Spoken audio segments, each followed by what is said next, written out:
So greetings and aloha, good morning. It's Mike's from livemyassoff.com. And I think I've shared in a couple other videos how San Diego we're a very tourist city.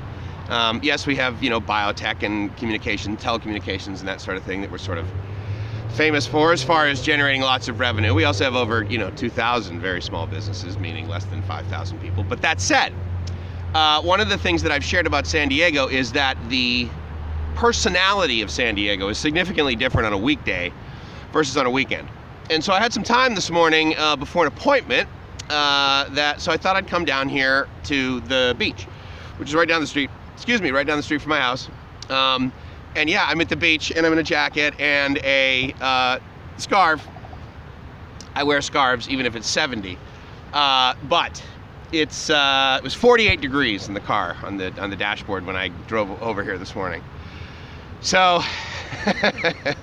amidst the beauty, freezingmyassoff.com. But so you can't see it probably because of the silhouette, but the Hotel Del is over there, and then this is the Pacific.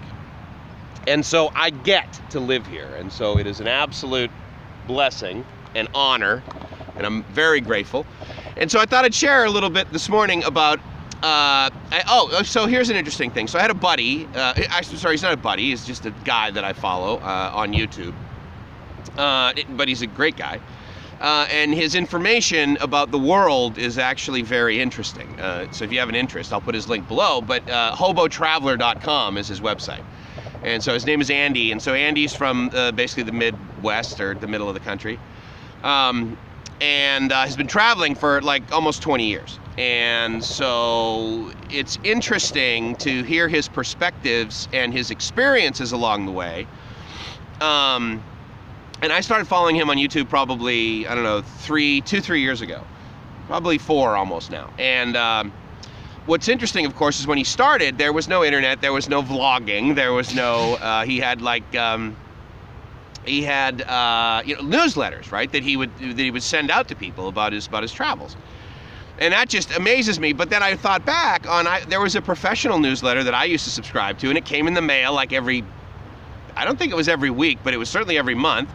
And it was related to my profession, so broadcast engineering. And so we used to get that like every month or every week or something like that. But in any case, and then it sort of started, they would email it to us. And at first, a lot of people were like, hey, don't give me this email now. I want the physical paper.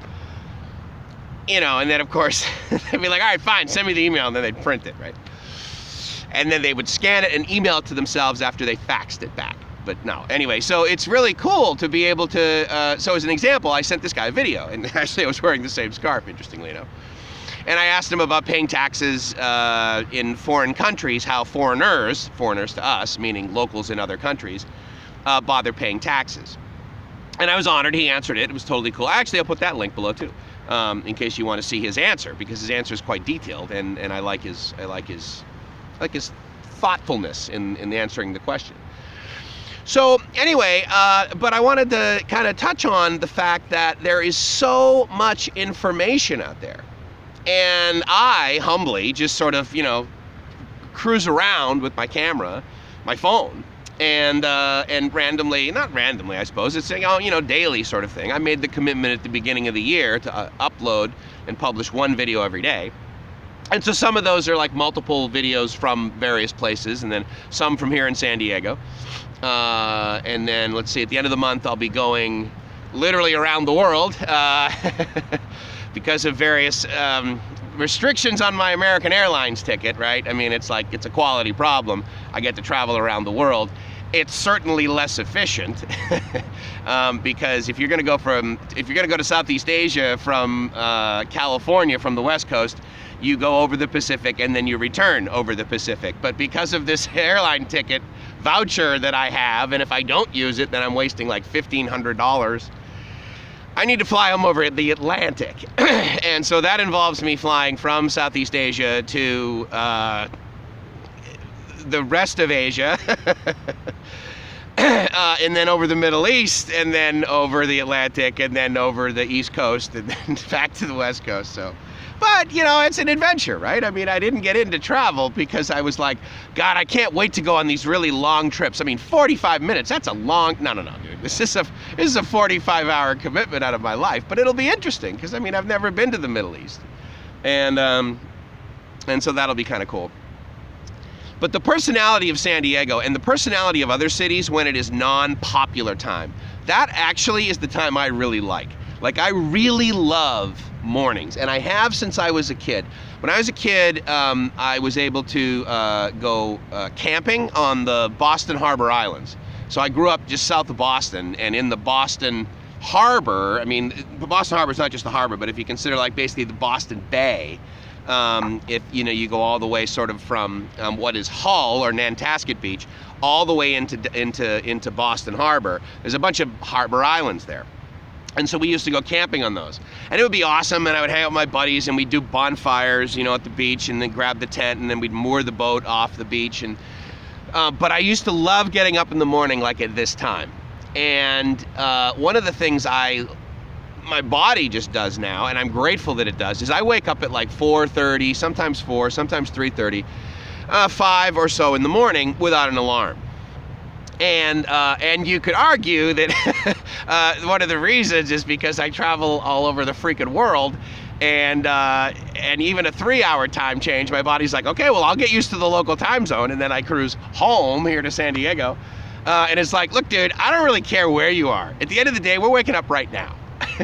Because you told us to wake up right now like 12 days ago, and so suck it up, we're still doing it. So anyway, I suppose you could argue that I wake up on East Coast going to business time, or I wake up in my body, I'm emotionally and spiritually in the Philippines and in Thailand, and so my body wakes up about the time that I've just finished dinner and need a nap. So whatever. But I love this time of day, and I get up, and my goal actually is to be in the car driving to work, traditionally when it's still dark, but ideally before 6 a.m.